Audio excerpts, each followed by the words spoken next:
ایک حدیث میں رسول کریم سرور عالم صلی اللہ علیہ وسلم کا یہ ارشاد مروی ہے جو ہمیشہ یاد رکھنا چاہیے کہ اگر میں کسی دکھی انسان کو کہ دکھ کو دور کر دوں کسی بھی طرح اس کے دکھ کو دور کر دوں تو میری اس مسجد یعنی مسجد نبوی میں مجھے 1 مہینہ اعتکاف کرنے سے زیادہ افضل ہے۔ اللہ اکبر، تصور کرو اعتکاف کس کا؟ نبی کا، کس کی طرف سے؟ رحمت للعالمین صلی اللہ علیہ وسلم کی طرف سے۔ اور فرماتے ہیں کہ 1 مہینہ میں اس مسجد نبوی میں اعتکاف کروں، اس سے زیادہ میں افضل اور بہتر سمجھتا ہوں کہ کسی دکھی انسان کا دکھ دور کر دوں۔ یہ ہے اسلام، یہ ہے السلام علیکم ورحمۃ اللہ وبرکاتہ، کہ بجائے اس کے کہ دوسرے کا دل دکھائیں، دل آزاری کریں، غصہ کریں، اس کے بجائے اس کا دکھ دور کرو۔ تو ایک مختصر نصیحت تو یہ تھی جو رسول کریم صلی اللہ علیہ وسلم نے فرمائی۔ اور دوسرے روایت میں جو آتا ہے کسی دوسرے صاحب کا واقعہ ہوگا، انہوں نے پوچھا کہ مختصر نصیحت فرمائیے، تو فرمایا کہ تمہاری زبان اللہ کے ذکر سے تر رہے۔ کیا مانا؟ کہ اپنے زبان پر ہر وقت کوشش کرو کہ اللہ تعالیٰ کا کوئی ذکر ہو۔ ذکر کیا؟ ذکر کی بہت سی صورتیں ہیں، سبحان اللہ، الحمدللہ، لا الہ الا اللہ، اللہ اکبر، کوئی بھی ان میں سے ذکر ہو، درود شریف ہو، وہ بھی اللہ کے ذکر ہے، تو اس سے تمہاری زبان تر رہے۔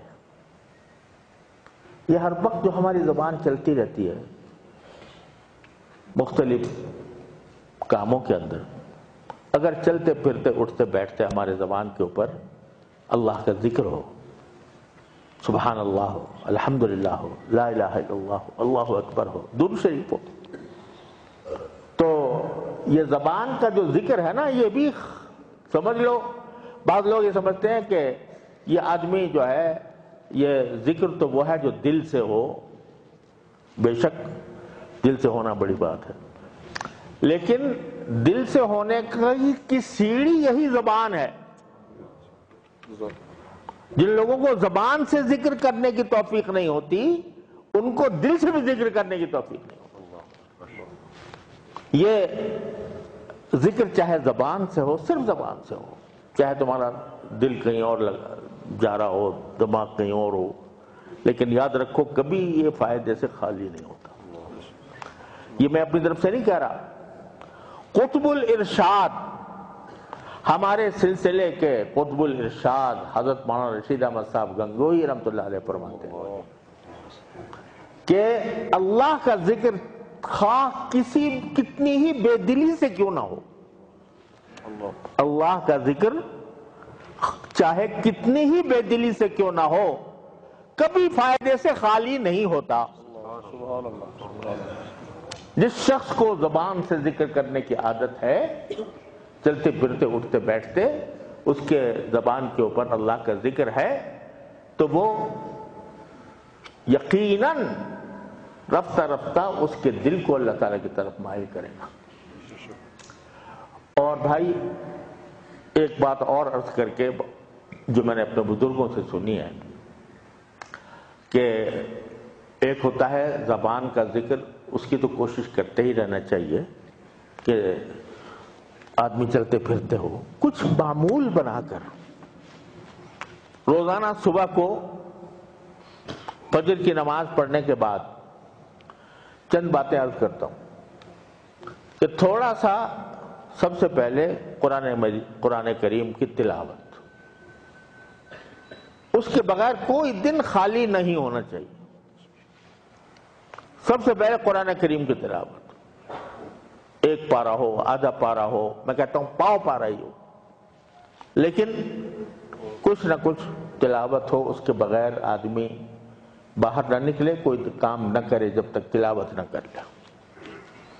پھر رسول کریم صلی اللہ علیہ وسلم نے بہت سی دعائیں سکھائی ہیں جن کو ادعیہ معصورہ کہا جاتا ہے۔ وہ دعائیں مناجات مقبول میں جمع کی ہوئی ہیں، اور بھی الحزب العظم ہے اور بہت سے کتابیں ہیں جن میں وہ دعائیں مذکور ہیں رسول کریم صلی اللہ علیہ وسلم کی۔